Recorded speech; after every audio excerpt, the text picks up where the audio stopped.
Hi guys, welcome back to Undecided Travels. I know I've been a long time, I'm sorry. Today we are talking about Berlin. So this is what, stop 2 on the trip? So yeah, let's jump straight into it. Where we're going to, we'll see. Let's take a journey, let's be free. Undecided, but you'll be traveling right there alongside me. So we started the trip, we were still in Amsterdam and it was like getting on the train.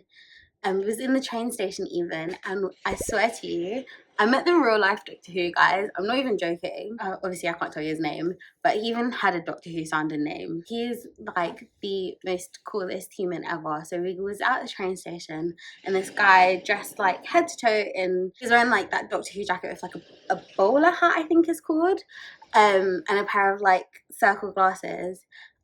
He just looks so cool. I'm like, I don't know about you guys, but I watched Doctor Who all the time as a kid. So as soon as I saw him, I was like, oh my god. And then we kind of made eye contact, and then he came over and said hi, and that was it. Me, him, and my friend who I was with, we was best friends from like that whole train journey. Then the more you speak to him, the more you're like, no, you actually might be Doctor Who. Like, he had a folder that was like made out of a Weetabix box. Like, he was using the Weetabix box as a folder. It was really straight. It was bizarre. It was bizarre. Legs, yes. Bow tie, cool. I can buy a fence. And he was like, every time we spoke to him, he would talk about like this different, completely different job that he would have. So like at that current stage, he was organizing festivals and stuff. And then we would talk to him again, and he'd be like, oh yeah, when I was a nurse. And then we'd talk to him again, and he'd be like, oh yeah, when I was a jewelry maker. And then he'd be like, oh yeah, when I was living in New York, when I was living in this country, when I was like, he's done everything. He's lived everywhere. He was like the most fascinating human I've ever met.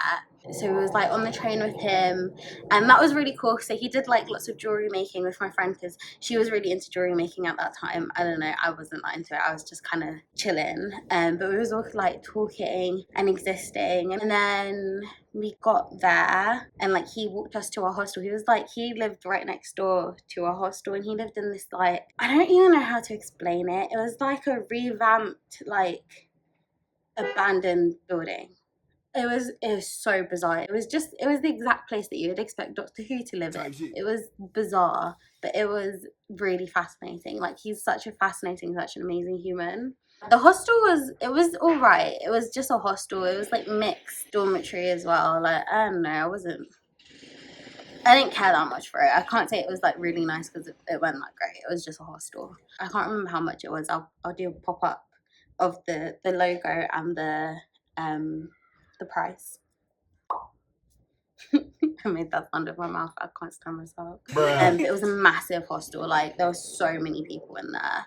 And like the common room was like massive as well. The common room was quite cool though, because it had like these like big like stage like seats, and we got there pretty late the first night, so we kind of just went to sleep. And then we woke up the next day, and Aisha went to a bar that night and was feeling a little bit hungover, so it was just me. I went to sleep. I was exhausted, so I woke up pretty early the next morning, and then I decided that I was going to the zoo.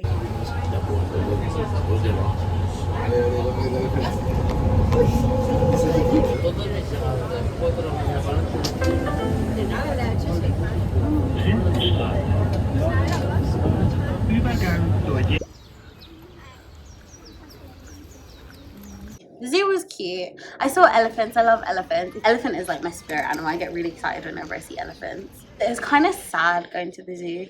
I never realized how sad it was, like, because you just see animals in captivity and they don't look happy. They just look kind of miserable. I got to play with like these little goats. The goats are really... Were they goats? I think they were goats. I hope they were goats. Oh, Lord have mercy. I got to play with like these little goats. They were so cute, the baby goats. And you get to like feed them and stuff. That was really fun. It was very aesthetic, I'll give them that. Berlin Zoo is very pretty. I think it cost me £12 to get in, but that was with my student ID, so I don't know how much it is like full price. But if you go to Europe and you have student ID, take your student ID, because so many places will give you discount for being a student. Like, so many places. And then after I finished in Berlin Zoo, I just wanted to do like the history stuff because, you know, Berlin, obviously they have a lot of like World War II stuff. Aisha's very much a history girly. She loves all that history stuff. She loves learning about World War II. I'm not so much a history girly. I don't really seek out the history. I don't really seek out the museums. I don't, like, if I come across it, I'll be into it, but I don't seek it out very much. I prefer like art galleries. But it was still quite interesting. Like, we went to the topography of terror. That was really interesting. Well, it was quite humbling, really.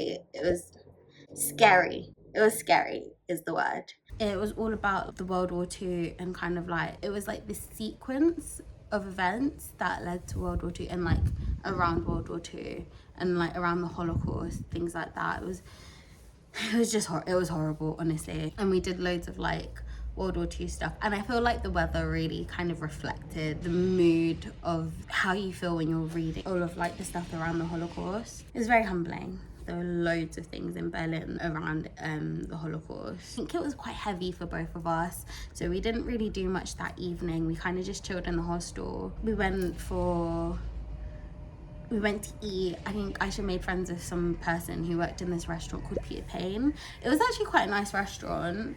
I think that's how you say Peter Pan in German. Bruh.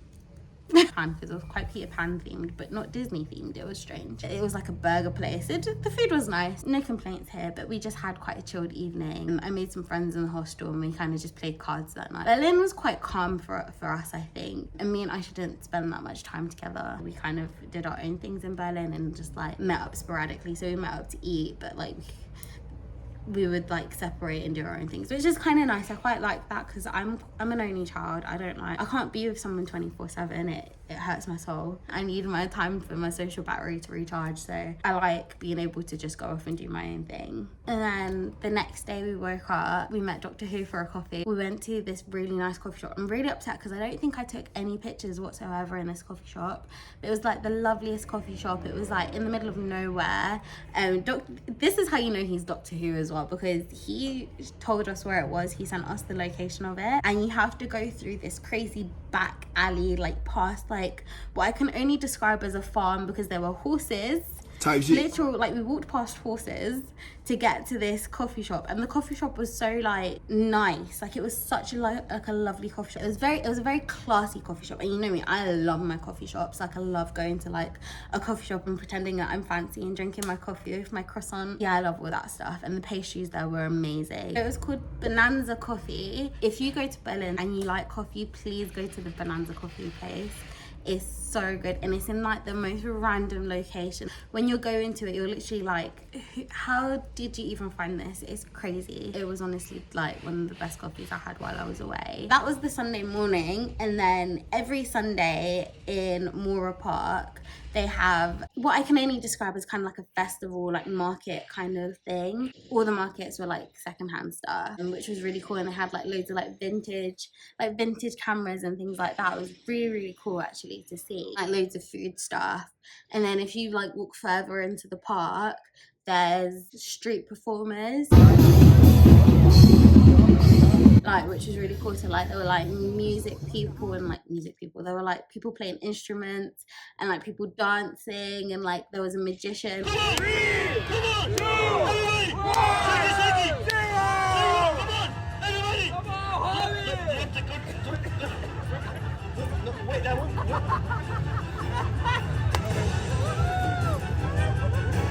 And then I met like another fascinating human. Berlin's just full of like the most fascinating humans, and one would just introduce me to the other, to the other, to the other. So I met another one. He wasn't like Doctor Who, but he was really cool. He was just kind of, I don't even remember how I met him. I was just walking, and then he just stopped on his bike and started talking to me.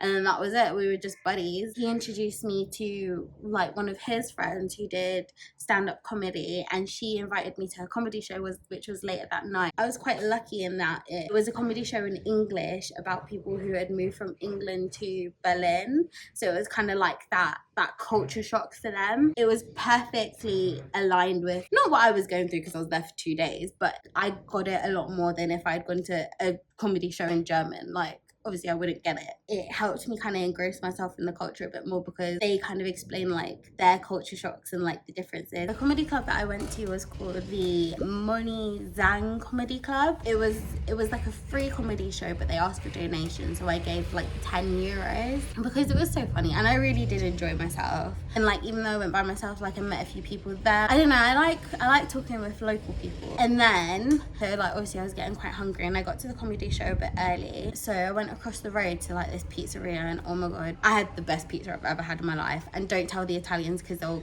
crucify me because it wasn't Italian pizza. It was like Berlin pizza. I don't know where the pizza was from, but it was not Italian pizza. Like the dough was like, it almost tasted like cake. It was like a cake base with obviously tomato sauce and cheese on top. I dream about that pizza, honestly. I'm such a foodie. Like I love having like local foods. I would go back to Berlin just for that pizza. Like, I think in Berlin, I think it's quite westernized, so I couldn't really find any local cuisine. I'm not even sure what the local cuisine is. I think it's obviously bratwurst. I wanted to try currywurst, but we wasn't there for long enough. Like I just didn't get a chance to try it. So yeah, if you guys make it to Berlin, let me know what it tastes like. Yeah, and that was kind of like a nice way to end like the Berlin trip because, you know, I'm a foodie. We got to end it on like a really good food thing. A really good food thing. Come on, Paige. I'm tired. I must tell you, I'm very tired. I was quite happy with that night, and then the next morning we left quite early.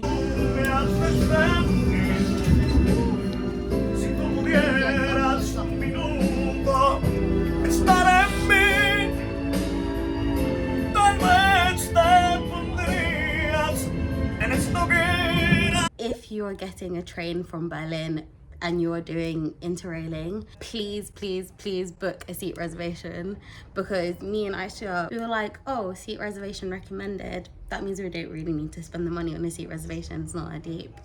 And we were sitting on the floor for a good 4 hours. I think it was like I want to say it was a 6-hour train ride, and we was on the floor for about 4 hours of it. Yeah, so if you get a train from Berlin and you're doing Interrailing, please book a seat reservation, and that's that.